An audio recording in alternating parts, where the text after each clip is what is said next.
family separations, manipulation, forced isolation, and coercive control. The church faced further legal issues when in 2013, former member Matthew Fenner alleged he was beaten for hours to rid him of demons, leading to the indictment of 5 members for kidnapping and assault. The church's influence extends internationally, including to Brazil, where similar accusations emerged, though these are denied by current members and officials. Caxias Ram, founded in 1976 by Joyce Green, later known as Ma Jaya. Caxias Ram is a controversial spiritual community in Florida. Initially developed by her students on an 80-acre property, the ashram became a hub for spiritual exploration, attracting over 200 residents at its peak. Founder Green claimed to have had mystical visions of Jesus and several Hindu gurus. She also said she experienced stigmata during her yoga exercises. Despite its spiritual goals, Caxias Ram has faced serious allegations, including emotional and physical abuse, cult-like practices, and forced marriages. American spiritual teacher Ram Dass described Green's teaching style as disquieting and compared her to the Hindu goddess Kali. She reportedly asked followers to buy expensive gold bracelets and gemstones for her personal use. In 2013, Ma Jaya's youngest daughter sued the church, claiming she was sexually assaulted and married off at the age of 14. Other former members accused Green of physical violence, manipulation, and extortion. Although Ma Jaya passed away in 2012, the cult continues under the leadership of her longtime students. World Mission Society Church of God. This cult was established by An Sang-hong in South Korea in 1964. The church regards him as the second coming of Christ and identifies him as the Holy Spirit and God the Father. Prayers are conducted in his name instead of Jesus Christ's. The church also worships Tsang Gil-ya, a living South Korean woman in her 70s, as God the Mother and An's spiritual counterpart. The church rejects items like crosses and statues, but also removes stained glass windows from its churches since they deem it as sun worship. An's movement has grown significantly, boasting over 7,500 churches and 3.3 million members globally. External numbers are much lower though. However, it has faced criticism, especially from the Korean Christian community, for deifying An and Sang and insisting on observing Passover for salvation. The church also falsely predicted the end of the world in 1988, 1999 and 2012, allegedly to exploit members financially. Former members and cult researchers described the church as a doomsday cult that preys on vulnerable people, using fear, guilt and psychological manipulation to control members' lives. The cult is also known for its highly aggressive recruitment tactics. Allegations include urging abortions, discouraging pregnancies, driving members into bankruptcy through excessive donations, and isolating them from family and friends. After the founder's death in 1985, Kim Yo-chol was recognized as his successor. The Narco-Satanists, aka the Matamoros cult, was led by charismatic leader Adolfo Constanzo and his witch Sarah Aldrete. Constanzo, born in Miami in 1962 to a Cuban family, studied the religions Santeria, Palo Moyombe, and Voodoo. He got fascinated by animal sacrifice, through which he thought he could communicate with spirits. In Miami, neighbors reported finding dead animals left at their doors following disputes with the Constanzo family. His mother was even arrested for keeping 27 animals in her blood and feces-smeared apartment. After moving to Mexico City, Constanzo started to build his cult, and his practices grew darker. He offered spells and curses to wealthy and notorious clients, including drug cartels. Initially, he raided graveyards for human bones to enhance his rituals. However, under his leadership, the cult evolved into a deadly mix of drug trafficking and satanic worship.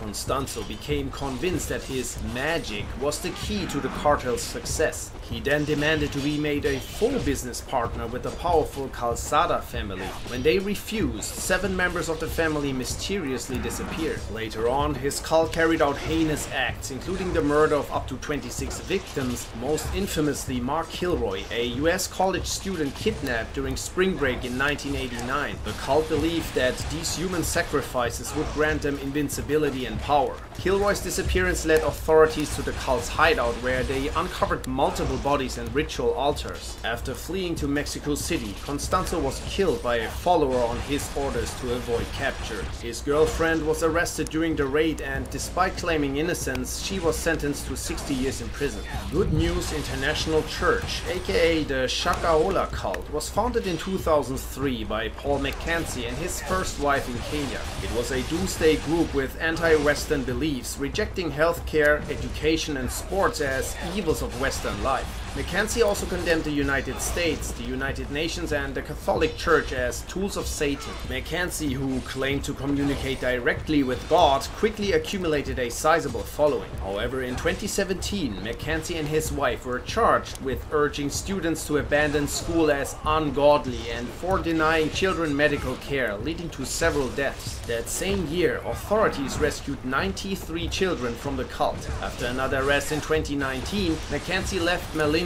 and moved his cult to the Shakahola forest. In 2023, the police uncovered mass graves containing cult members who were instructed by leader McKenzie to starve themselves as part of a religious ritual. Of course, he himself didn't join his followers and had a feast in his forest house. He is also accused of using deadly force against those who refused to comply. McKenzie was later charged with 191 counts of murder and his cult was dissolved. Subscribe for more videos and check out our channel to watch part 1 and 2 of our cult series now.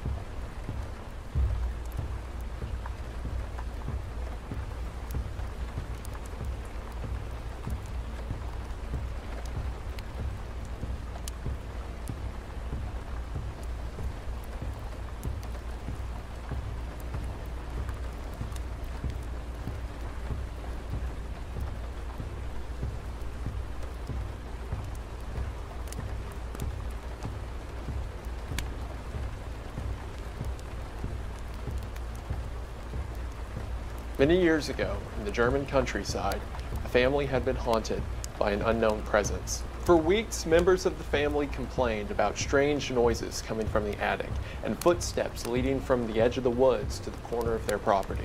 And then one day, the family vanished. After a week of them missing from school and church, members of the community went to investigate. It was there that they found the family massacred in their own home. Quite hauntingly, it seems that whoever the killer was lived among the bodies for several days to follow, and to this day remains one of the most terrifying unsolved cases in criminal history.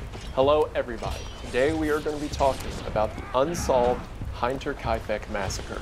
Now, if you're familiar with true crime or unsolved murder cases, then this probably isn't anything new. The Hinterkaifeck massacre is one of the most famous unsolved murders that I've ever heard of. However, what I want to throw my hat in the ring on isn't only some new information I came across that I haven't heard mentioned on YouTube that often, but to also pose my theory for what I think might have happened. And I'll go ahead and get spoilers out of the way. It's not like I have any new information that I think is 100% going to open and shut the case, but I think some suspects are more likely than others. Credit where it's due, the book The Hinterkaifeck Murders, Terror in the German Countryside by D.A. Chadwick is a fantastic resource for a lot of the investigation that took place right after, as well as the interrogations that took place, and it does a great job at laying out the theories and suspect list of the case. Also, hinterkaifeck.net is a great place to see diagrams and images from the murders, which a big viewer discretion advised if you decide to go looking for that. I will be showing blurred images of the crime scene here, but nothing brutal because, out of respect for the departed, I feel like I probably shouldn't do that. But with that being said, I will be describing a lot of the tragic things that happened to this family, including the young children, so viewer discretion advised. So if you're interested, stick around after the ad as we talk about the terrible, unsolved mystery, the Hinterkaifeck massacre. It's the new year, and with the new year comes a lot of ideas about how we can improve ourselves. Over the past several months, I've been taking my health more seriously, and that's something I plan to continue to do into 2025. And thank you all for watching the ad. Thank you to AG1 for sponsoring the channel. As always, it means the most. Hope you all check them out. Link is in the description, and we are back to the video. We are going to go ahead and get into it, but as always, Thank you for watching. The Hinterkaifeck property was called that because it was behind the small community of Kaifeck in Germany. The small farm here was made up of members of the Gruber family. And to make this story make sense, let's go ahead and break down the actual family members, as there are some repeating names and it can get confusing. And to do that, we're going to do it in the only way I know how. The owner of the Hinterkaifeck farm was a woman named Cecilia, whose family came to own the farm in the 1860s. However, shortly thereafter, her husband died. After this, she was approached by a former servant named Andreas Gruber, who married her, and the two of them had a daughter named Victoria. Also, I see the spellings for these names go back and forth. Sometimes it's Victoria with a K, sometimes it's Victoria with a C, sometimes it's Cecilia, other times it's Cecilia with a Z. I think it just depends on what language is translating the story, but you'll see it go back and forth. Victoria was born in the 1880s and grew up on the property with her family. At some point, ownership of the farm was transferred over to her. Not long before World War I, Victoria met a man named Carl Gabriel. The two of them became married and had a daughter named Cecilia that Victoria named after her mother. However, in the first year of fighting, Carl would die in World War I, leaving Victoria a widow.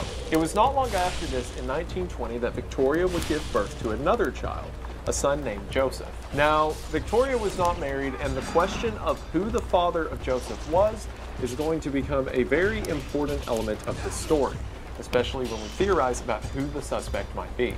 Two people who also lived at the Hinterkaifeck farm but weren't related to the family were the two maids, Crescens Reiger and Maria Baumgartner. Crescens lived with the family for about a year before the massacre happened, but was not on the property during the night of the murder.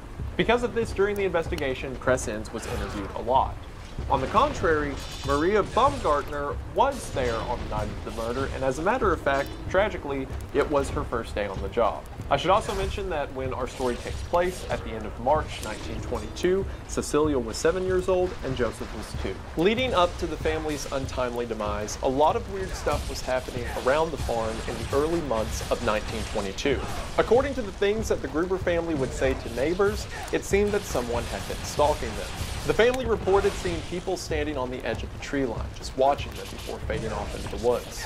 Now, it is true that on either side of the farm there were footpaths that people would frequent to and from different towns, but even because that gives excuse as to why someone would be over there, it doesn't give excuse to why they would just stand there and look at you for a while before moving away as soon as you see them. On top of that, Andreas Gruber said that he had lost a key to the front door of the house, which he couldn't find. This key will come in later.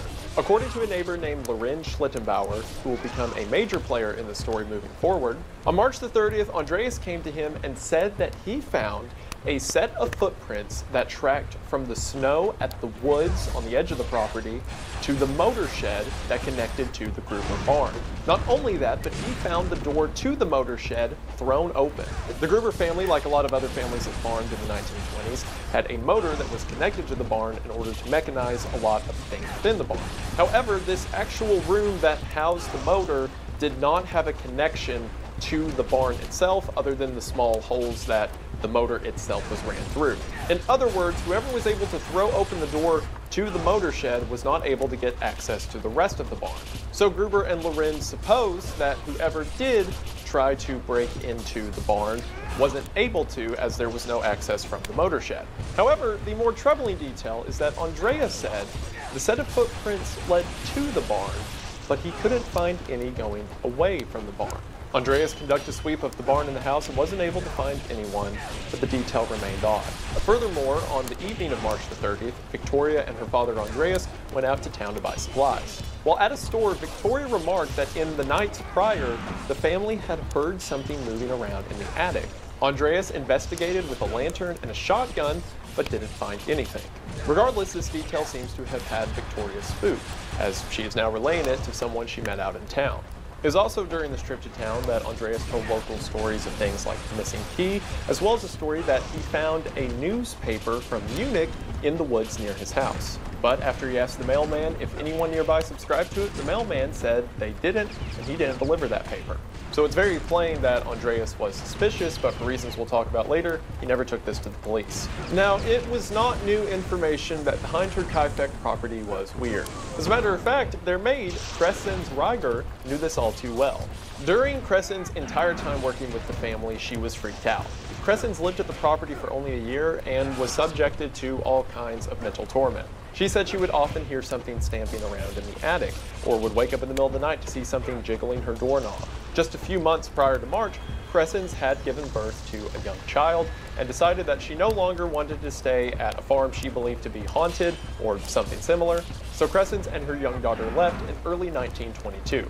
So the family began looking for a new maid, and eventually a woman named Maria Baumgartner was hired. One day after Victoria and Andreas's trip to town, on March the 31st, Maria was dropped off by her sister at the Hinterkaifeck farm.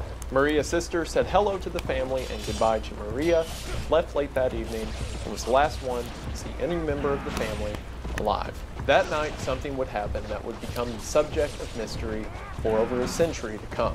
The first sign that something might be wrong came the next day, on April the 1st, when Victoria's daughter Cecilia was not present at school.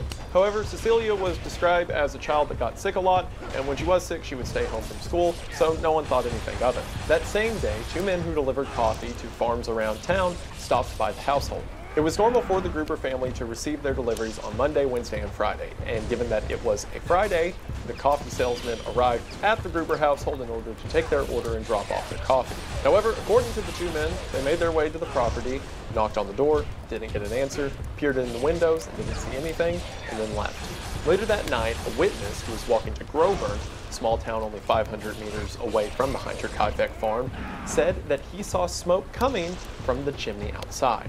The witness said that he smelled what he would describe as dirty rags, and as he was peering towards the farm, a man holding a lantern walked up to him, the light being so bright in the middle of the darkness that it blinded the witness, who put his head down and continued on his path. Over the following weekend, no one at church saw the family either, which was especially suspicious considering that Victoria was known to be faithful to her local church. However, it would be on April the 4th that the horrors of what had happened at the property would be revealed. Once again, little Cecilia did not arrive at school, but the more suspicious finding was what happened with Albert Hoffner. Albert Hoffner was a repairman from a town nearby who had come to the Hinterkaifeck farm to repair the aforementioned engine that was inside the engine room. Albert gets to the property around 9 a.m. and after knocking on the doors and hanging around the windows, doesn't see anyone. Other than the dog that is tied up near the front door, it seems that the property is completely dead. But given that the dog is tied up near the front door, Albert thinks that maybe the family is out for the day and tied the dog up as a form of security until they got back. So Albert gives it an hour, hangs out near the property waiting for someone to show up, and when they eventually don't, Albert decides to get to work by prying the lock off of the engine shed door. He fixes the engine for the next several hours and leaves the property around 2:30.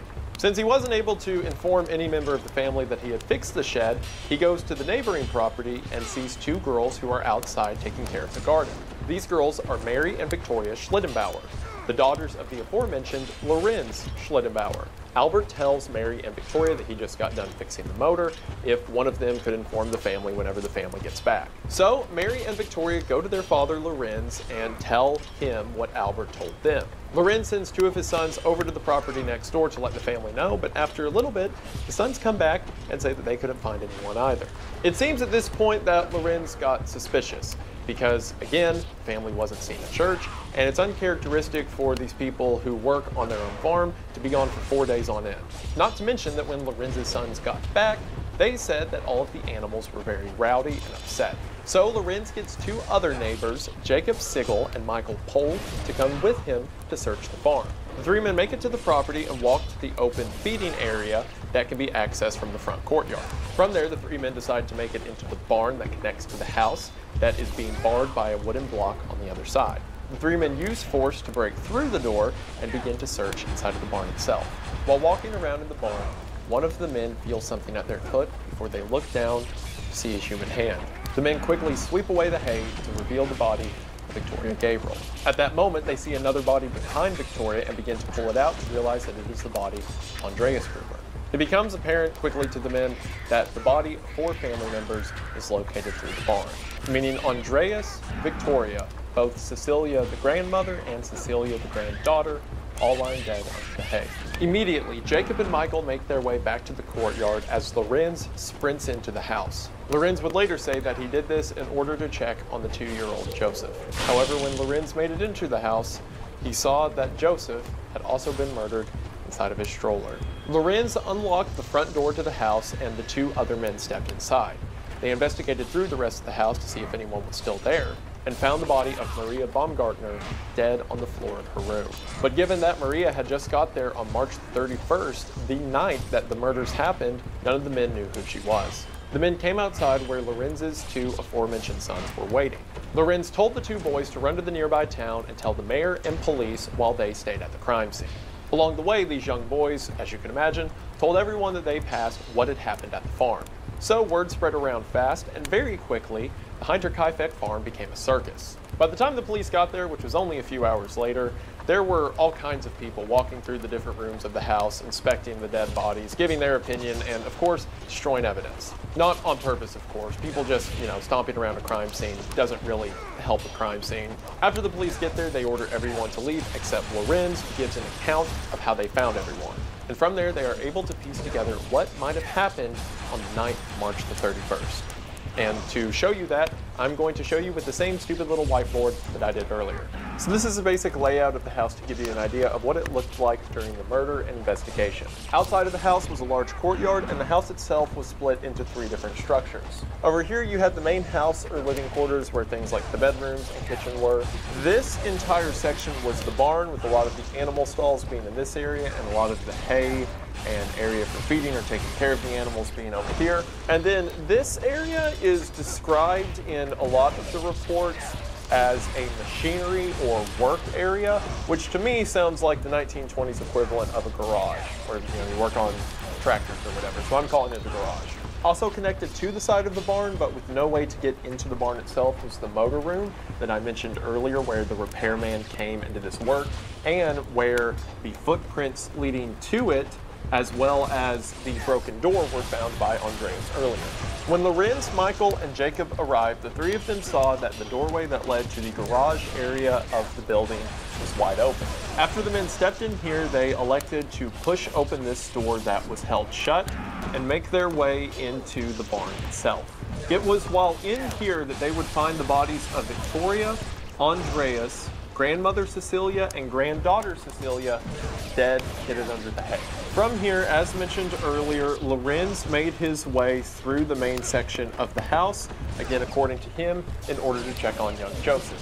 As he did this, the 2 others made their way back out to the courtyard to get to the front door. It was here that Lorenz found the body of 2-year-old Joseph, murdered in his stroller or bassinet in Victoria's room. And then, after the other 2 came in, they discovered the body of Baumgartner in her new quarters, the maid's quarters at the back of the house. From here, the 3 men came outside. Lorenz sent his sons to go tell the local police, and from here, everyone started to come to the house to see the murder scene. A couple other things to mention. This is Victoria's room, as I said, and this is Andreas and grandmother Cecilia's room over here. And then this room seems to be the dining room where a lot of the interviews took place. Another thing to mention, because this is going to come up a lot in the investigation, there was an attic that ran through some parts of the house and at least led to a sort of hayloft over the entirety of the garage and barn area. It seems that the way to get up there was at this staircase right as you are leaving the house segment of the property and working your way into the barn part of the property. So it seemed that the only way to access the attic was through this staircase in the main house. That, and there is a ladder mentioned somewhere in the police reports, either being on like the outside of the building or in the garage area. But either way, it seems that the most common way to get to the second floor or hidden area of the house is through the staircase. That will matter as we get into the details of the investigation. Also, crucially, whenever Lorenz ran through the house and then opened this front door, he had to unlock it in order to open it. That, in combination with this door being barred shut and there being no other means of access out of the house unless you broke a window, that means whoever was in the house effectively locked themselves in unless they make their way down from the attic, which we'll talk about that more, and how there was potentially a rope used for descent either here or over here. Again, the police notes on this weren't great. given that it was 1922 and none of the departments were really talking to each other. Now, one of the reasons that the Hinterkaifeck murder sticks out so much in my mind, and one of the reasons that I find it so terrifying, is because, according to investigators, of the way that these murders played out. There were spots of blood underneath the hay and of course where the bodies had been left in the barn, but according to investigators there were no other spots of blood in the rest of the house, save for the area where Maria was killed and young Joseph was killed. And all people who were murdered, except for the grandmother Cecilia, were wearing their nightgowns and sleeping clothes, or basically their pajamas. Maybe grandmother Cecilia did it because she was staying up late to get work done around the house, but it seemed that everyone else was ready to go to bed when the murders took place. What that means likely happened, and again given that there was no blood through the rest of the house or down this hallway, is that whoever murdered these people waited in the barn and one by one had them step into the barn where they were murdered, dragged out of the doorway, and the killer awaited his next victim. I often find myself thinking, what, if anything, the killer had to do to lead the family members out one by one. Maybe one of them simply walked into the barn in order to do their nightly chores with the animals before they were killed, and then the following family members came to look. Maybe young Cecilia came to look for her mother. And how terrifying that is to imagine that while alone in your house, ready to go to bed, there's someone waiting in another part of it, ready to kill you. This theory of waiting to kill the family members also makes sense given the other two murders, because it's not like Joseph could make his way to the barn to see what the rest of his family was doing at only 2 years old. And if the killer had been watching the family for a while, well, they didn't have a maid for 2 months, and Maria had gotten there early that day, which probably meant the killer thought that he or they had killed everyone in the house after they killed these four, only to make their way into the house and see that there is a new maid that they decided to murder as well. And as mentioned, after these killings were complete, it seems that the killer stuck around with the bodies for a day or so. How monstrous to turn a house full of life into one full of just your own. The story went on to become infamous, especially in Germany, and worked its way into a lot of urban legends. Several stories of werewolves or witches that murdered these people came to mind. And yeah, after seeing the brutality of this, who could blame them? So following this, police began their investigation. And investigation standards in 1922 were not what they are today. For one, the police made their headquarters at the Hinterkaifeck farm, and they interviewed everyone or interrogated everyone at the dining room table. On April the 6th, a couple of days after the bodies were found, the coroner came and performed his autopsy in the barn on a makeshift table next to where they were murdered, or at least where the bodies were found. And after the autopsies were performed, all 6 heads were removed and sent to a clairvoyant to see if they could psychically tell anything from the heads. After that, the heads were kept in a nearby city as a part of evidence if a trial was to ever come of the murders. But it seems that the heads, along with a lot of the other documented evidence of what happened, were destroyed in 1944 during Allied bombings of Germany. That's another thing, because Germany went through a war just a couple of decades after this happened, a lot of the records have been lost to time. Without going into too much detail, or at least more than what's required, again, viewer discretion, this was the finding of the autopsy reports. Andreas had been severely hit across the face with such ferocity that part of his cheekbone was exposed.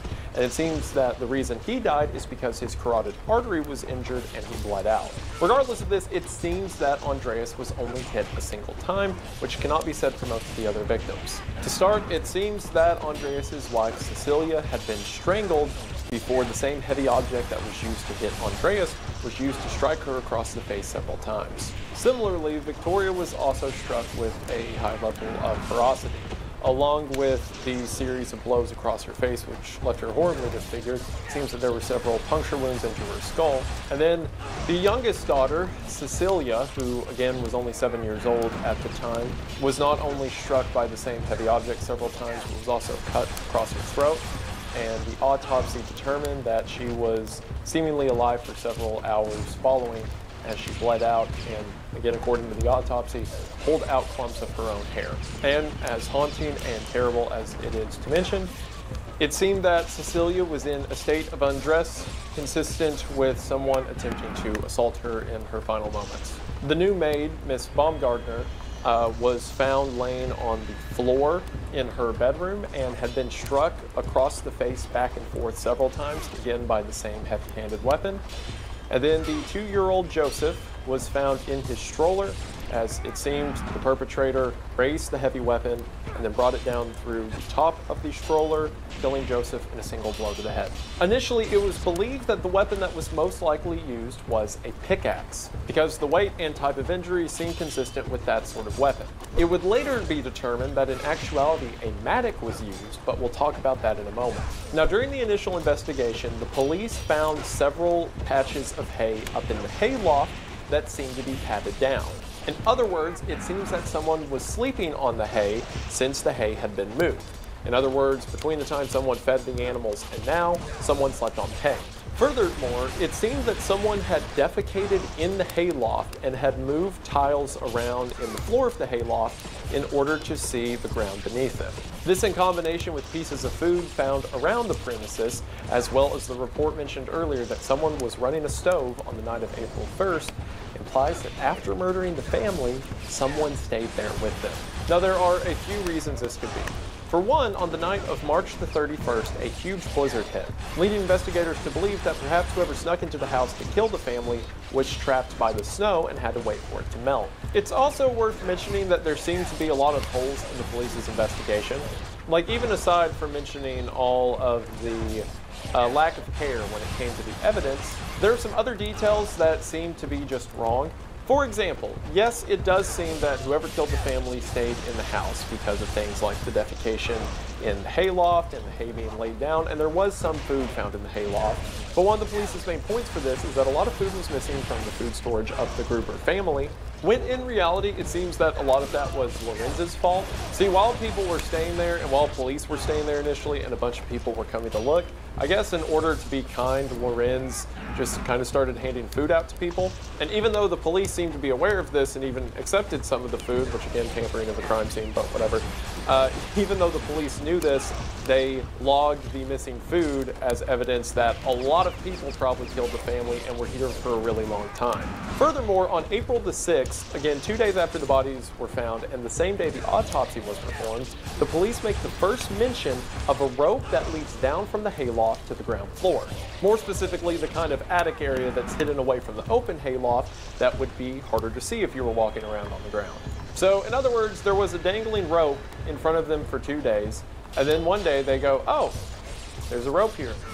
Someone write that down. Either they just didn't think to mention it or didn't notice it for a couple of days, or with all of the people poking around the house, someone crawled up to the attic and pushed the rope out. Either way, it seems that there was a rope that led from the attic to the ground floor, meaning that there might have been another way for someone to get to the hayloft of the barn to the ground floor without going on the ladder that was on the outside of the building, or in other words, exposed to prying eyes. A lot of their investigation was kind of like subjective too.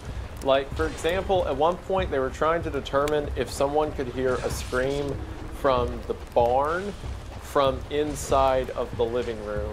So one of them just went to the barn and yelled, and then all the guys inside said, nope, we didn't hear that. So they just wrote down that it was unlikely that someone from the barn screamed or called out to get other people to come in there. And it's like, okay, but like, how loud did the guy scream? You're like, were you listening that hard? Were you talking to someone else when he screamed? Like, it's not how we do experiments, but whatever. From the several interrogations and interviews that the police performed in the dining room of the Heider-Kalbeck farm, the story of the farm itself came to light, as tragic as it was. The most apparent thing that came out of these interviews is that the Gruber family was not a good one. The majority of people around town just had stories about the family being generally unpolite or kind of kept to themselves and didn't talk to a lot of neighbors. But those who knew the family had much darker stories about them. For one, Victoria was the only daughter of Andreas and Cecilia. But according to those, she was just the only one that survived. Several accounts, including that of Carl Gabriel, again, he is the guy that was married to Victoria for a time, had stated that the Grubers had more children, at least one known of, a girl named Sophie, but that when the children misbehaved, they would go long periods of time without eating and were often locked in a cellar for days on end. And that many of the children died of malnutrition and disease. Victoria was just the one that lived. To clarify, Carl Gabriel had told people of this before he went to World War I, he did not give a testimony to the police 4 years after his death from beyond the grave. And if it wasn't bad enough that Victoria was the family's only surviving daughter, Andreas would frequently have sexual relations with her. In 1915, Andreas served a short stint in jail for incest. This is also the reason that despite Andreas' suspicions, he never brought anything to the police, because he already had bad interactions with the police after being arrested for incest. And a few years later would have another charge put against him for incest by Lorenz Schlittenbauer. But we'll talk about that in a minute. Lorenz told police that Victoria told him since she was 16 years old, her father began having relations with her, and had tried even earlier. So much so that it was widely believed throughout the town, and officially known for a while, that the 2-year-old Joseph was actually the child of Victoria and her father Andreas. This was just a known fact throughout the town, and as you could imagine, a lot of people hated the Gruber family because of it. Or at the very least, they hated Andreas. Even if a lot of people just knew this to be a rumor, what they did know about the family is that they were said to have a lot of money. And this makes sense as they seemingly had a large farm, and Cecilia's family came from money, but the Grubers, at least outwardly, were very stingy. They would pay workers what they were owed, but not a drop more. And if they did provide food for people, it was always the bare minimum. This was actually something stated by Carl Gabriel. After Carl married Victoria, it seems that he was immediately in over his head. He told his family stories of things like the Grubers having several children that died in the cellar. And he found out that his new wife had previously been forced into relations by her father, and that the family overall was generally unfriendly, had bad food, and were horrible to be around. As a matter of fact, just before the war, Carl had already been talking about divorce. So it was always said throughout the town that there was a ton of money hidden at the Heiterkaifeck farm. And this led police to what they believed to be the motivation for the killing: money. And on the surface, that makes a lot of sense, right? You have this stingy family in town that no one cares about, and they're said to have a lot of money on the property. So anyone would have to do is break into the house, steal the money, and they're home free. And perhaps they ran into members of the family when this happened and could leave no witnesses. However, there's still a few holes with this idea. For one, and again this is an unsolved murder, but spoilers I guess, a year after this there were no charges and no one was convicted of it, so the farm passed off to family members who would demolish the property. In the demolishing, they found in the attic of the house a mattock handle that was covered in human hair and blood and determined to be the murder weapon. It was a mattock handle that Andreas had and had kept in his barn. He had kind of modified it to be like a club that would be used in trench fighting during World War I. So does that mean that people broke into the house to steal money but didn't bring a weapon? But when they found a weapon in the barn, were then determined to kill everyone in the house? Also, the ferocity of the murders doesn't exactly seem like someone who's just covering up evidence. Sure, maybe on Andreas's part because he was just struck once, but the women were ferociously attacked. And of course, needless to say, if your concern is getting rid of witnesses, then why on earth would you kill a 2-year-old child? But perhaps most importantly, to poke a hole in this theory, money wasn't missing. Sure, it's estimated that around 100,000 marks were missing from Victoria's personal stash, but throughout the rest of the house, they found things like gold and expensive jewelry and silver coins. You know, the kind of thing if you just murdered an entire family, you would probably take the time to pick up. While a bunch of Victoria's belongings were lying on her bed as if someone was going through them for some reason, you would think someone that is there to murder a family and then hang out for a few days would check a jewelry drawer. So police kind of reframed their thinking. Maybe then it was just a serial killer. And sure, this does kind of make sense, especially with the more demented details of the case, like killing a child or sticking around the dead bodies for at least a day afterwards. And there's a lot of people to this day who espouse this as their primary theory. They'll connect it to other serial killers in the region or other like spree killings that were happening during this time. The book The Man from the Train asserts that an American serial killer by the name of Paul Mueller, who disappeared around 1912, may have traveled to Europe and committed this massacre, as a lot of the killings he is suspected to be tied to have similarities with the Heiterkaifeck massacre. But even with the serial killer angle, there are still some problems that arise out of that theory. For example, why stick around? Sure, maybe stick around the night you committed the murders because, as mentioned, there was a blizzard outside. But why stick around to eat food and sleep in the hayloft or burn something in the oven, according to the one witness? For one, despite all of this believing to have happened on the night of March the 31st, which is indicated by a lot of things like Cecilia missing school the next day and Maria being found dead in her bed that she had just arrived to with her bag still unpacked and everyone being found dead in their night clothes. Despite it being clear this happened on March the 31st, the calendar in the kitchen was flipped to April the 1st. On top of that, after the mailman delivered mail to the address on April the 1st, by April the 4th, someone had moved it to the inside window of the living room, which was the place that Andreas would always stash the newspaper. Furthermore, and this is kind of murky because documentation of this wasn't perfect, but it seems that between April the 1st and April the 4th, someone had moved the dog from a post tied out like further away from the house to right at the front door, which again is what the family would do whenever they were out from the house for the day. So it seems that whoever was around the house after the murders took place was familiar with the Gruber's habits. Another detail that isn't confirmed but is rumored is that in the corner of the barn there was about a shovel-deep trench that was attempted to be dug out, as if someone was starting to dig a hole in the barn before deciding to instead put the bodies underneath the hay.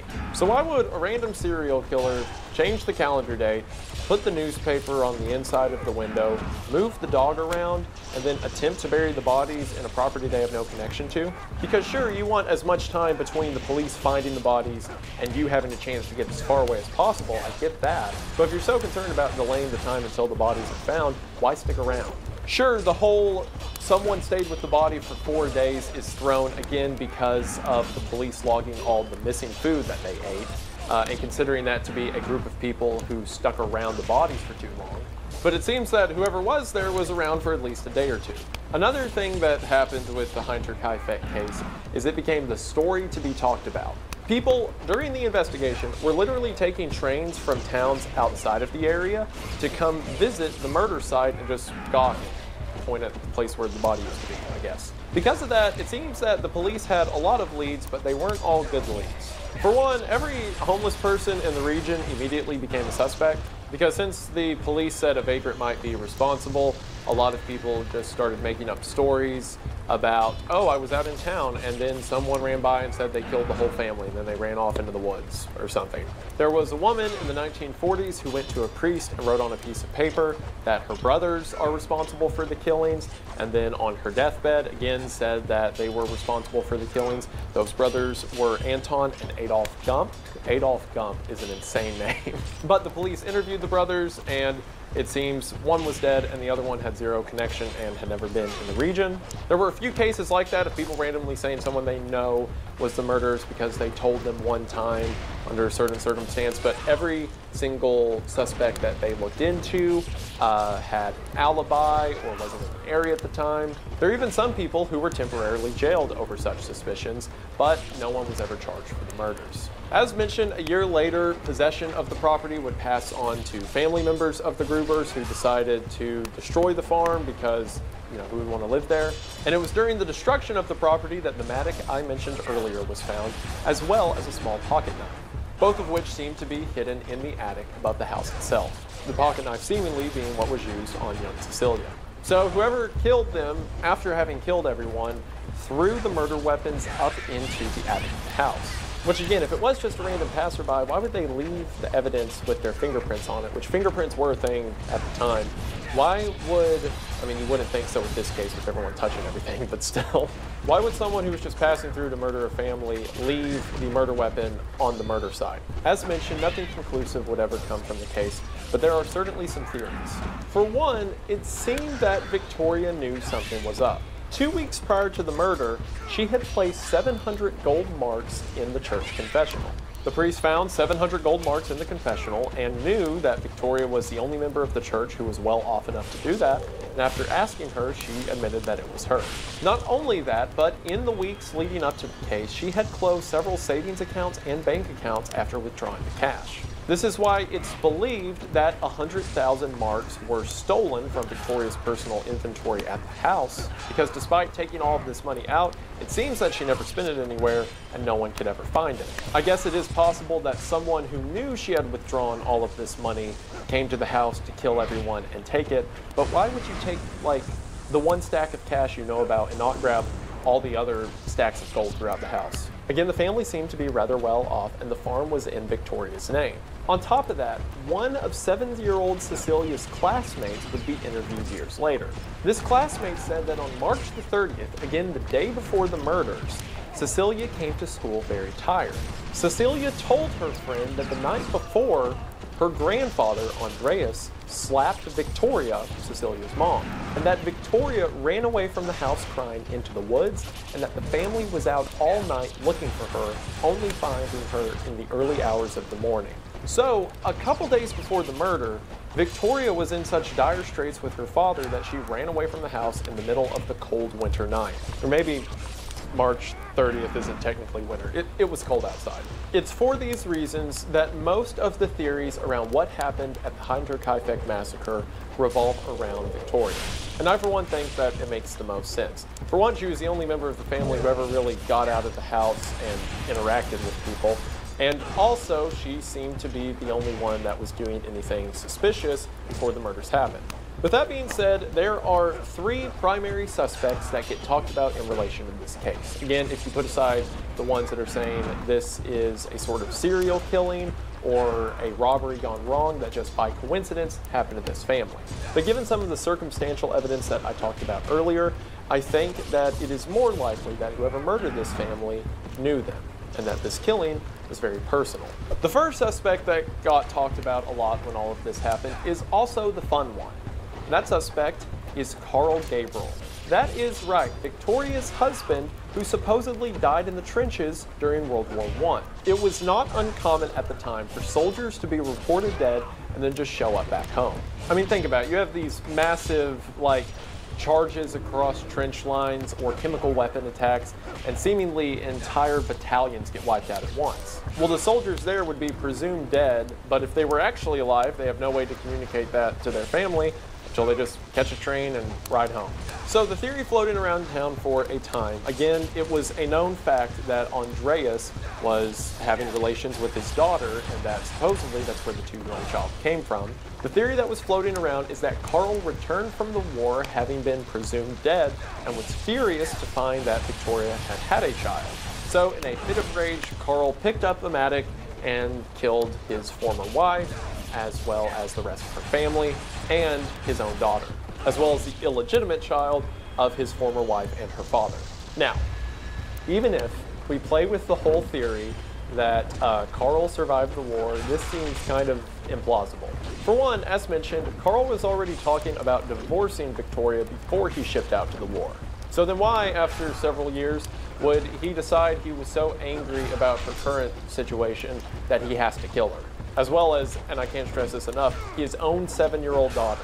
Also, there have never been any records of him surviving or him showing up in town afterwards. So did he just walk from the front line to his house to kill his family and then just walk somewhere else? One of the main reasons that this theory gets talked about so much is during World War II, the theory made a resurgence. A German soldier had claimed that he was held captive by Russian soldiers where he met Carl Gabriel, who was now a Russian commander.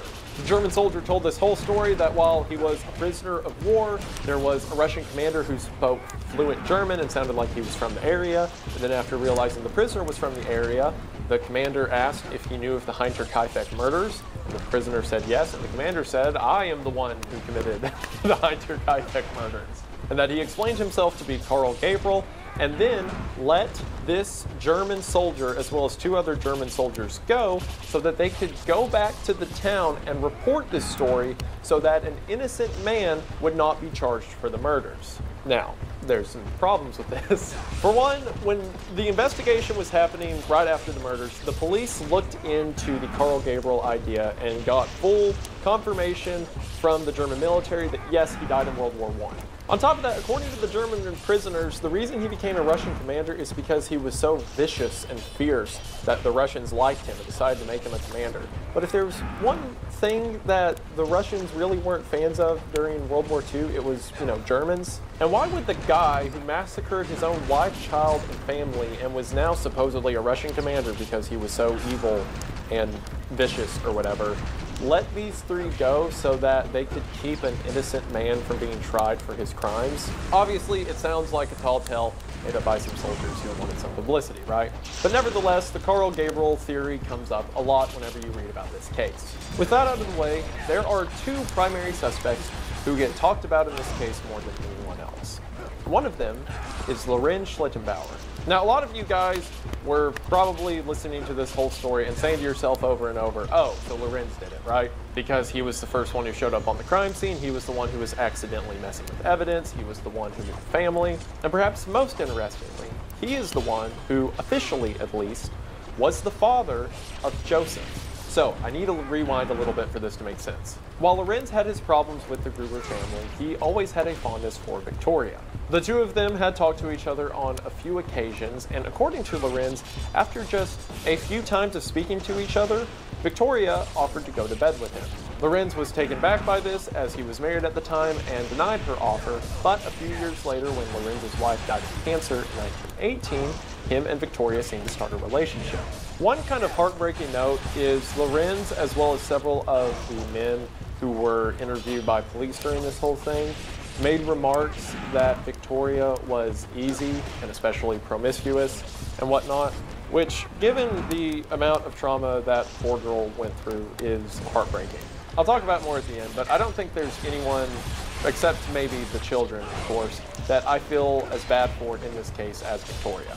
So Lorenz and Victoria had a relationship and began seeing each other on and off. At one point, Victoria even brings up the idea of marriage, and Lorenz agrees. However, it is then that Victoria tells him that she's pregnant. Again, all this is around 1919, 1920. Now, Lorenz knew, and it was common knowledge throughout the town, that Andreas had had incestuous relations with Victoria. And according to people like Crescens, the maid who quit earlier, even after Andreas had his stint in jail, it was not uncommon for him to abuse his own daughter. So Lorenz says that it might be my child that you're pregnant with, but it just might as well be your father's. And Lorenz decides that he will not claim the child and reports Andreas to the police again for incest. After Andreas is jailed, Victoria begs Lorenz to take responsibility for the child's paternity, both because it would be a better standing for Victoria in the public eye to have a child with someone that isn't her father, and it would also bode well for the child itself to not be known as the son of his grandfather. So Lorenz claims paternity, but then there becomes a whole fight between the family and Lorenz as far as child support goes, with the family saying that Victoria is owed this much and Lorenz saying she's not, and it goes back and forth for a while before Victoria eventually drops it. At one point, Lorenz brings up the idea to the family that he wants to marry Victoria, and initially the family is in approval of it, before one day, Andrea says no. Apparently, at one point, Lorenz had came to the family and said that he would marry her if Andreas stopped having incestuous relationships with her, and Andrea said something to the effect of, we'll see. You know, Andreas really needed to get beat to death with a pickaxe, but it's a shame the rest of his family had to die as well. Based on some comments that Andreas made to people and his behavior, it seems that he didn't want anyone to have Victoria but him. Just a few days before the massacre, on March the 26th, one of Lorenz's youngest daughters would die of whooping cough. So, several people believe that just a few days later, perhaps he was fed up with this relationship with the Gruber family, decided to confront them, a fight broke out that resulted in him massacring the family, including Andreas, who caused this trouble, and Victoria, who he may have saw as responsible for all of this, and killing the child that he saw as an illegitimate son of the woman he wanted to marry and the father who prevented it. And it is safe to say that a lot of Lorenz's behavior was suspicious. As mentioned, during the hours following the crime, There were way too many people there and they were touching way too much stuff. And Lorenz seemed to be encouraging this by handing out pieces of food and encouraging people to eat. And as the investigation was underway, Lorenz kind of acted like a tour guide, telling them what to think of other people in town, who they should interrogate, etc. And it was public knowledge that Lorenz had a lot of problems with the Grubers, so if all of them disappeared, that would be great for him. Lorenz was also incredibly knowledgeable about the case. He knew every detail by heart, and the whole detail about someone tried to dig a hole in the barn but were unable to and just covered the bodies in hay, that came from him. After the barn was demolished, he was speaking to an onlooker when he said the ground was too hard to dig, so they must have covered the bodies in hay. Not only that, but according to witnesses, years later in a pub when the topic of the Iceberg murders were being discussed, and someone asked why the footsteps worked one way through the snow to the house but not back out, Lorenz said, "I simply walked backwards through my own footprints in the snow."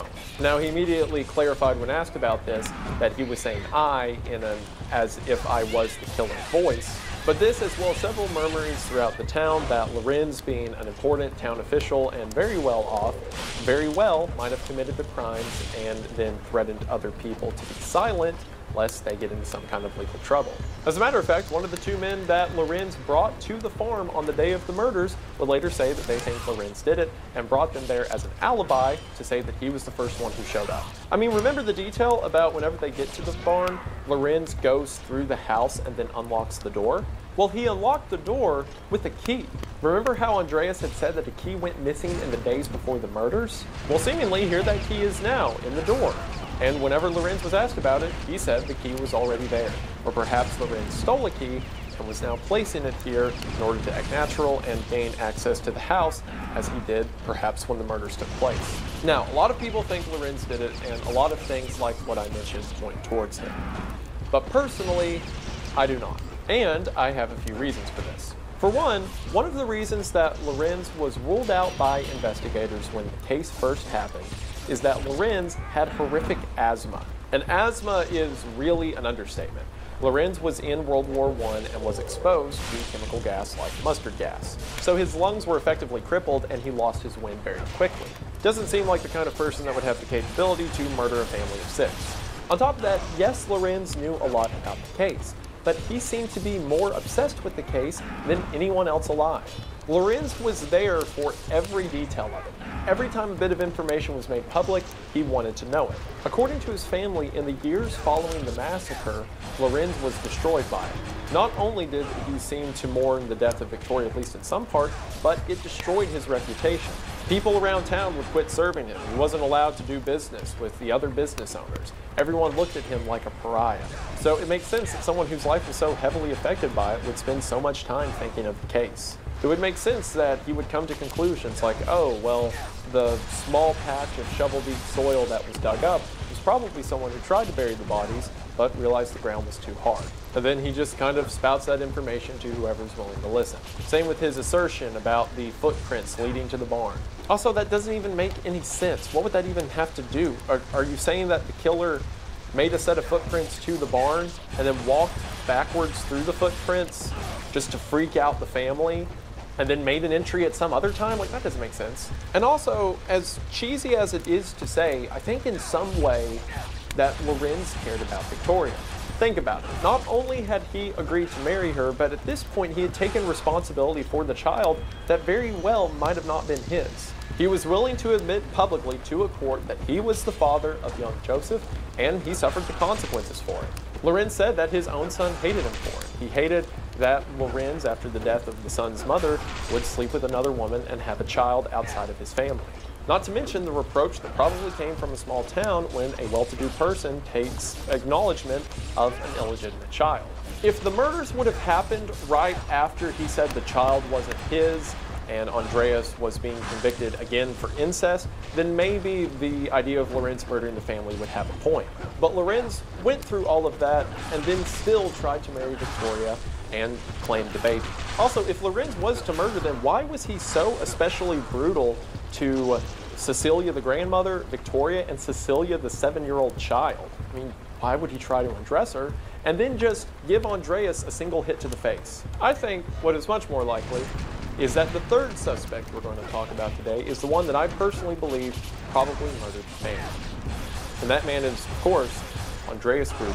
So, Andreas, as we've established, very evil person, with the ability to kill children if the beliefs of his children dying in the cellar are true.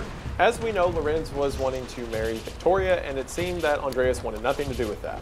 But in the weeks leading up to the massacre, it seemed that Victoria was withdrawing a lot of money. Maybe Victoria had some plans to run over to Lorenz's property and live with him. Maybe after the death of Lorenz's daughter, he tried to push her to do it quicker. Maybe that's why, according to the young Cecilia, on the night of March the 29th and morning of March the 30th, Andreas had hit Victoria, causing her to run into the woods. Maybe they have had a fight about Victoria and Lorenz being together. I mean, think about it. The murder weapon that was used on the family was the mattock that Andreas had constructed. So perhaps Victoria begins fighting him about it one night, and Andreas hits her and then doesn't quit hitting her. And then maybe because Victoria was out in the barn for too long, Cecilia came to check, and then Cecilia, her daughter, came to check, and Andreas murdered them one by one. And sadly, due to the young Cecilia's state of undress, I do know one person in this story who is willing to abuse their own daughter in that way, or their own granddaughter in that case. And then, of course, from there, he's already on a rampage and can't leave any witnesses, so he murders Baumgartner, who had just arrived earlier that night, and then, of course, murders the child that he feels is responsible for all this turmoil in the first place. This would explain a lot of things. This would explain why the newspaper was placed up in the window. This would explain why the calendar was flipped over to April the 1st. This would explain why the mattock and the pocket knife were thrown into the attic. It was the only place within his own home that Andreas could think to hide the weapons. Perhaps then, for the next couple days, not knowing what to do because he didn't have a plan to begin with, Andreas hides in the roof of the hayloft in the attic and watches people come to visit the house before they leave. This would explain the sleeping on the hay. This would explain defecating in the hayloft and the food that was eaten. It would also explain the casual attempt to dig a mass grave before just hiding the bodies in the hay. Heck, if you think Andreas's murder is premeditated, this even explains him going to a store the day before, saying he's seen weird people around the house, saying he's seen footsteps, saying that a key has gone missing. I mean, if Lorenz was right about the key being in the front door, then perhaps the key was never lost in the first place. Perhaps Andreas, after he had murdered everyone, locked every entry to the house because, again, the doorway into the barn was barred by a wooden block as well. Perhaps he locked every entry of the house and then went up to the attic, where the only way back down from there was through the rope that the police would mention on April the 6th. Perhaps Andreas just panicked and decided he was going to wait in there until something happened. The police even mentioned that despite the amount of trauma to the victims' faces, there was no spot where it looks like blood was pooled or a definitive spot where the murder happened.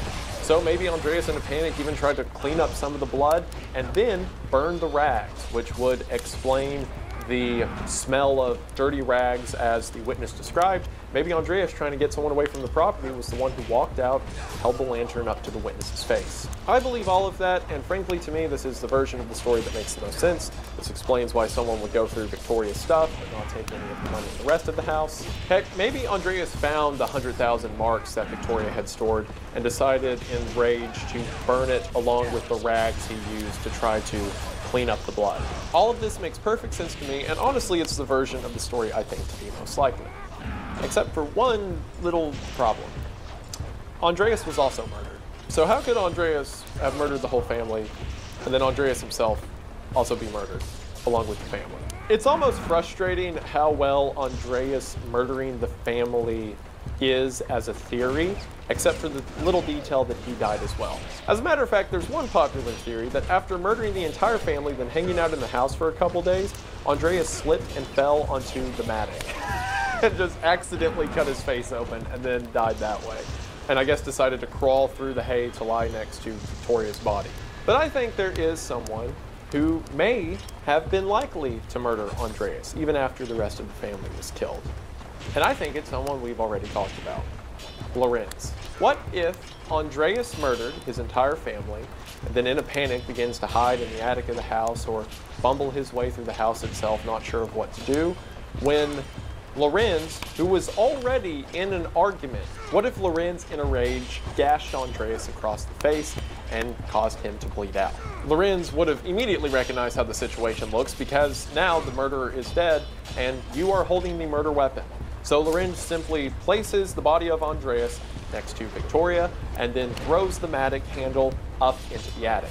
Most seemed suspicious as soon as Lorenz got to the property on April the 4th with his 2 witnesses that he quickly pulled out the body of Victoria, seemingly doing this to see if they were alive, but then not doing it to the 2 Cecilias who were covered up on the other side of the room. Perhaps Lorenz did this so that no evidence that maybe Andreas was laid onto Victoria's body days later could be brought forward. And if Andreas hadn't already done it, maybe Lorenz threw the mattock into the attic to hide after he had killed Andreas. To his deathbed, Lorenz would state that he was not responsible for the Hinterkaifeck murders, but maybe he was responsible for one of them. And if that's the case, I see no better cosmic justice for this, that the one who tried to take Victoria away from all of this is the one who avenged her death. But of course, all of that is just my theory. Well, I think it's most likely that Andreas murdered his family. It is just an idea that perhaps Lorenz was the one to kill Andreas. Because if Lorenz didn't, then I have no idea who would have. I mean, maybe you could say that somehow Andreas managed to strike his own face hard enough to cause that injury, but that seems unlikely. Or maybe the whole thing that he fell and tripped and cut up his face to death is true, in which case that would be kind of funny. Regardless of all of this, what we do know is that the 6 people at the Hinterkaifeck farm lost their lives, most of which tragically, again, aside from Andreas. And I don't know how culpable his wife Cecilia was in all the abuse that happened. I, of course, feel horrible for young Joseph and young Cecilia, children who suffered brutal, brutal deaths and did not deserve and probably couldn't comprehend any of it. And I also feel terrible for Victoria, a girl whose entire life sounds miserable and full of dread, and then to be killed in such a brutal way in her final moments. In 2007, a police academy in Germany did an entire reevaluation of the Hinterkaifeck case using new methods, whatever that means, and said that for one, because of a lack of evidence, there will probably never be a way to prove what happened at the Hinterkaifeck farm. But that in their investigation, each of the researchers came to the same conclusion on the same suspect.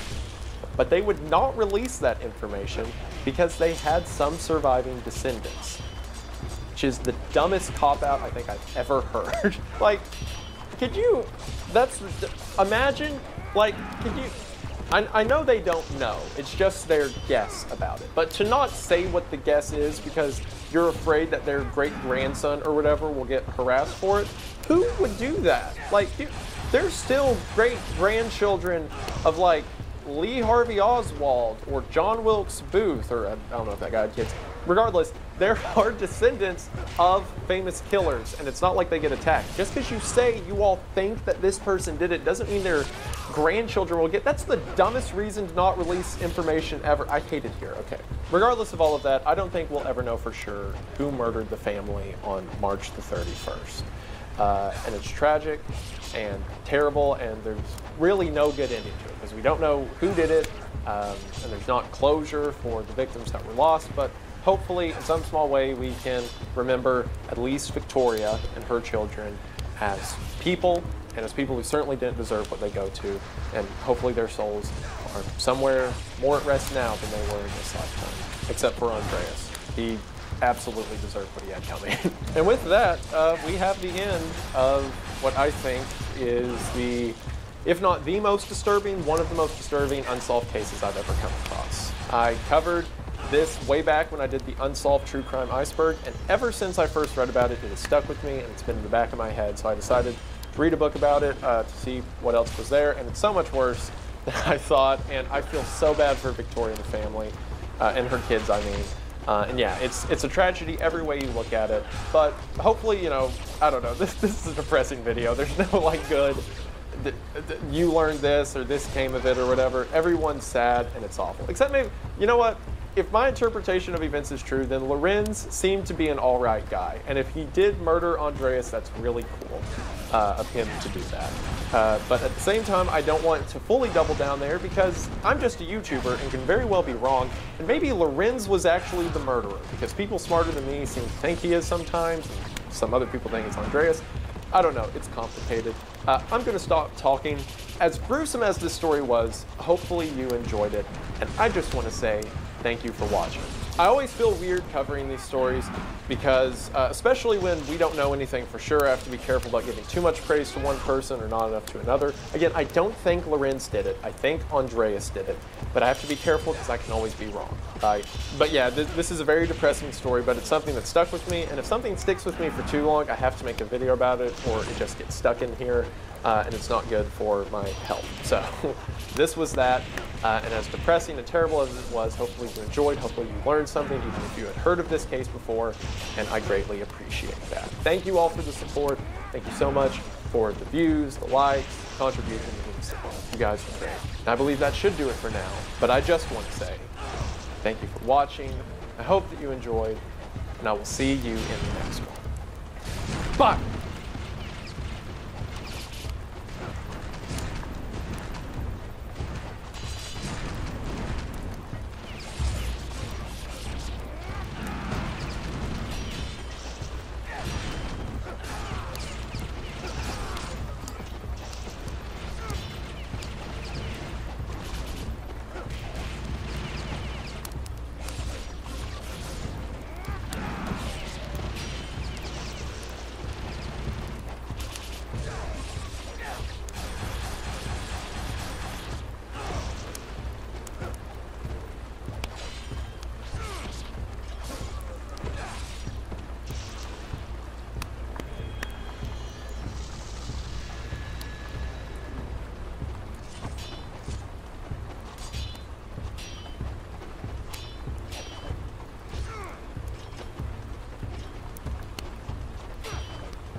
Tier 1. The Cult of Pythagoras, aka Pythagoreanism. This cult was founded in the 6th century BC by someone you'd never have guessed, math genius Pythagoras. He believed in a combination of science and mysticism. Understanding the cosmic order was their way to be one with the divine cosmos. For a math club, they also surprisingly believe in reincarnation. To achieve this, they had to keep their bodies pure, so no one was getting any play, which couldn't have been hard. The Pythagoreans believed that when you expelled your bodily fluids and even gas, you would lose a part of your soul. Now you know how you feel empty after every nightly session. They had their own sets of rules, like wearing white, remaining chaste, not peeing towards the sun, and avoiding beans for some reason. Maybe Pythagoras didn't want to be stuck with gassed up dudes. If you didn't laugh, you haven't suffered at the hands of bees, and it shows. Moving on. The most important rule of the Pythagoras cult was that you don't talk about the Pythagoras cult. No joke, one of his followers was executed because he told a few of the teachings to Damascus. Pythagoras, in true cult leader fashion, gave himself some stat upgrades. He was 3/4 of an avatar since he could predict earthquakes, calm the seas, and stop the wind.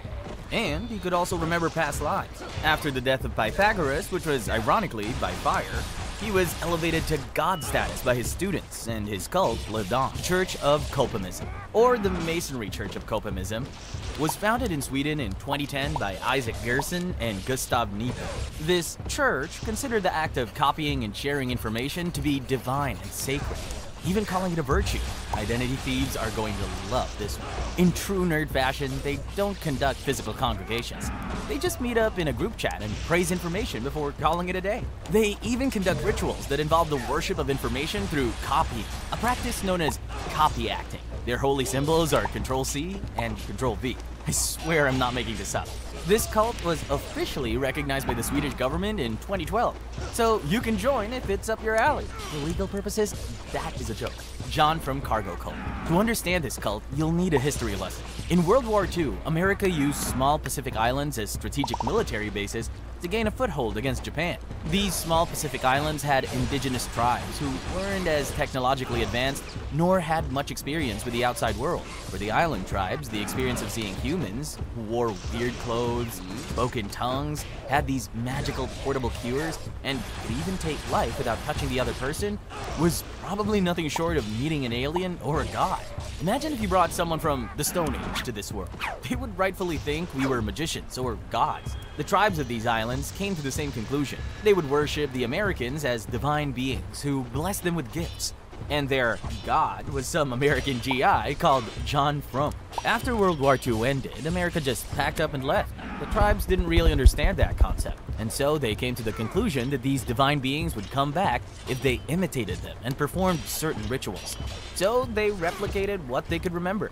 They built planes, landing strips, and even control towers in hopes that their god John Frum would come back with their precious cargo. But surprisingly, no one humored these people, and they're still waiting for their cargo. The White Brotherhood. This cult was founded by Peter Konstantinov in 1897 in Bulgaria.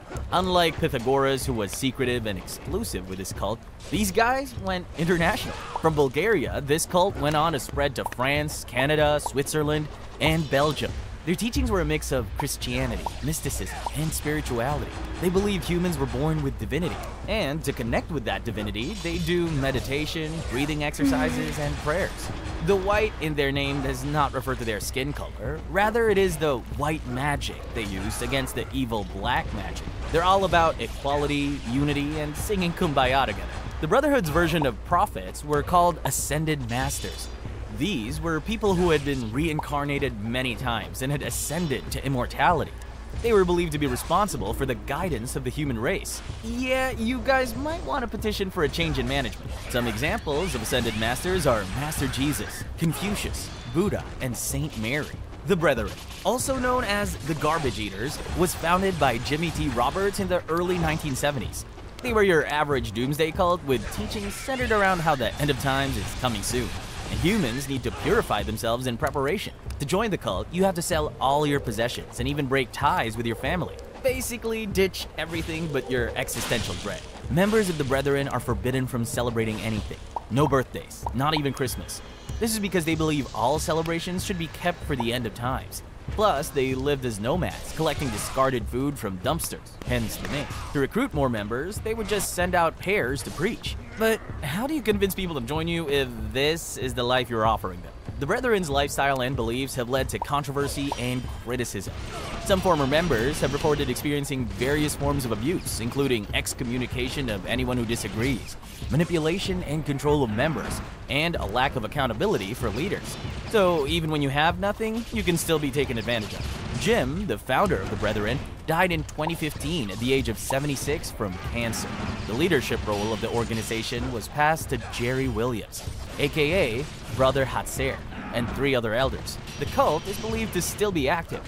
The Agon Shu, or Agama School, was founded in 1954 by Kiriyama Seiyu, based on the early Buddhist scriptures called Agamas. The Agon Shu basically follows the OG versions of the scriptures and teachings of Buddha, rejecting the deviations. They practice the 7 systems and 37 practices by Buddha mentioned in the early scriptures.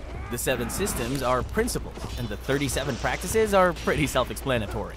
Both of these are necessary to develop spiritually and attain enlightenment. Did anyone get enlightenment, you might ask? No. The cult never really defines what enlightenment is.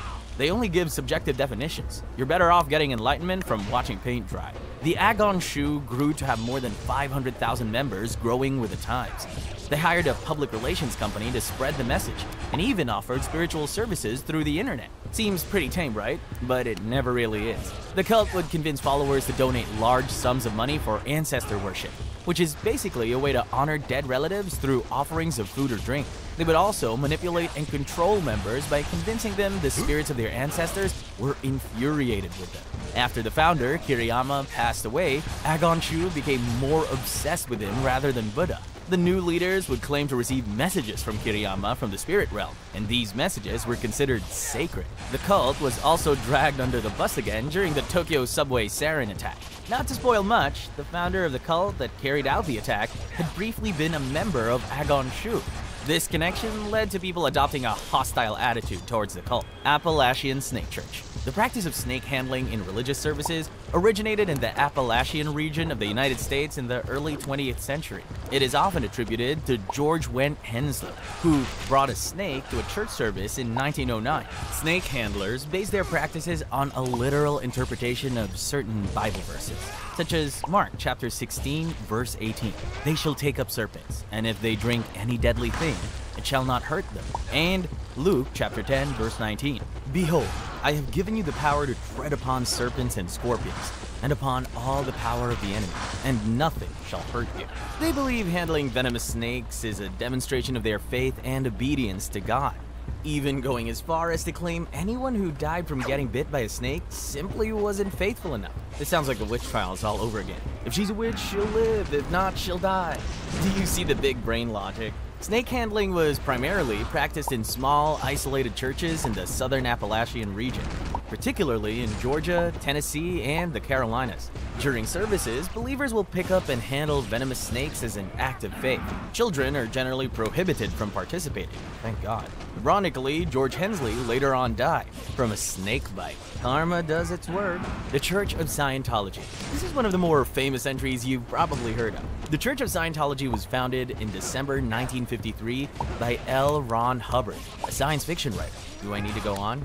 Okay. In Scientology lore, in a faraway galaxy, there existed the Galactic Confederacy, ruled by an evil, tyrannical ruler, Xenu.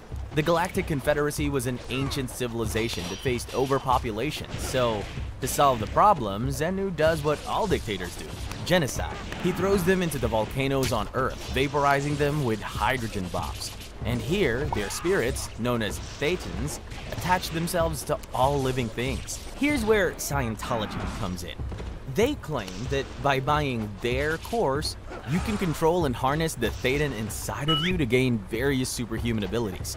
But this level of knowledge is locked behind many paywalls.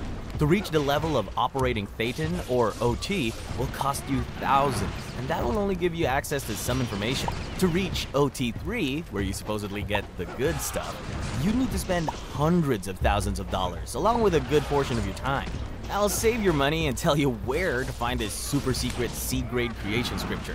It's called Revolt in the Stars by the father of Scientology, L. Ron Hubbard. I mean, what do you expect? Just look at this building. Does it not look like Villain HQ? Their appraisal also stems from the fact that you can believe in any other religion while being a Scientologist.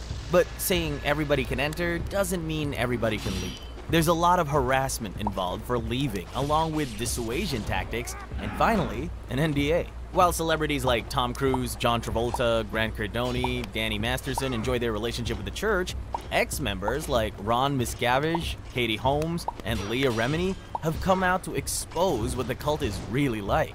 David Miscavige, the current leader of the Church of Scientology, is working the marketing department to the bone, it seems. Upbeat music, flashy commercials, they even managed to get a Super Bowl commercial. All that marketing has another function though: burying their scandals and controversies. Either they bury the controversies or bury the source of the controversy. Allegedly. There are many deaths linked to the church, like Susan Meister, Edward McBride, Liz McPherson, and the leader's own wife, Shelley Miscavige. Tier 2. Human Thought. This cult is also associated with black magic, but on a much more disturbing level. Kumon Thong originates in Thailand, and its practitioners are essentially necromancers who seek out dead baby fetuses. The witch doctors, as they call themselves, would surgically remove the unborn fetus from the womb of its mother, roast it, and then paint it with yala, a kind of lacquer used to cover amulets and taproot with gold leaf. This is where the name Kumon Thong, meaning golden little boy, comes from. Why do they have this kind of morbid practice? Well, they believe these golden fetuses will bring good luck and fortune to the owner if properly worshipped. But they do say for every request you make of the Kumon Thong, there is a consequence to bear. Which just sounds like a horror movie waiting to happen. Look at this. They're essentially spirits who can help humans for a price. They can see and hear for a distance of 20,000 kilometers, giving ample protection to any household. And because they're the souls of literal children, they are said to love playing tricks. Even with these cool, albeit dark little perks, the cult is heavily criticized by the Buddhist community and has been made illegal. Koan Kroch Cult. Another cult obsessed with fetuses is the Koan Kroch Cult, which is rooted in Southeast Asia, particularly in Cambodia. Now, these guys create amulets instead of golden baby corpse statues because I guess they needed a travel-size version. The amulet from the mummified fetus is obtained from either a dead or living mother. Followers of the cult believe that these amulets possess spiritual powers and can bring fortune to the owner. This taboo and unsettling practice is also heavily criticized, but has not yet been made illegal. 5% Nation, also known as the Nation of Gods and Earths. 5% Nation emerged from the teachings of Clarence Smith, a former member of the Nation of Islam. The beliefs of the 5% Nation are like the Nation of Islam, but on steroids. After leaving the Nation of Islam, Clarence renamed himself Allah the Father and began preaching about his belief. The name 5% Nation comes from a core belief of the cult that only 5% of the population holds the truth. 10% are oppressors and exploiters, and 85% are unaware and misled. The 5%ers reject the teachings of mainstream religion and instead focus on self-awareness, knowledge, personal empowerment, and most importantly, Black empowerment. They also believe that white people are literally the demons who have come up from hell. That explains this. And Black men are closer to, or the embodiment of the divine deity, Allah. The Black women are referred to as Earths, hence the name Nation of Gods and Earth for the people in the back. Now, this belief has landed them in hot waters, but the cult has been linked to gangs and criminal activities, especially in urban areas like New York City, so I don't think they care. They allegedly have influenced hip-hop artists, especially during the golden era of rap. Artists like Rakim, Big Daddy Kane, Wu-Tang Clan, Brand Nubian, Nas, and Jay-Z have either been members of the 5% Nation or incorporated its teachings into their music. Jay-Z was actually seen wearing a medallion associated with 5% Nation. The medallion of the 5% Nation has a 7, with a star and sun as part of its symbolism. The number 7 on the medallion represents God, the star symbolizes knowledge, and the sun represents the authority of God over the planets and stars, as well as the proper order of the universe. This symbolism reflects the core principles of knowledge, wisdom, and the divine nature of Black people within the universe. Though whether Jay-Z is an active member or not is unclear. The Church of the Firstborn. This cult is an offshoot or spin-off of the mainstream Mormon Church founded in the 1950s by Joel LeBaron. Being an offshoot, their belief system differs from mainstream Mormonism. They consider the Bible the ultimate source of doctrines and practices. They also rejected the Christian interpretation of the Holy Trinity, where they describe God as 3 separate persons: the Father, the Son, and the Holy Spirit. The Church of Firstborn used the term non-Trinitarianism to describe their stance. Non-Trinitarianism is the belief that God is one indivisible unity, or exists as 3 manifestations of himself. The Christian belief is that God exists as 3 distinct entities, and some people just stop at God exists? ? The cult is very patriarchal and encourages polygamy.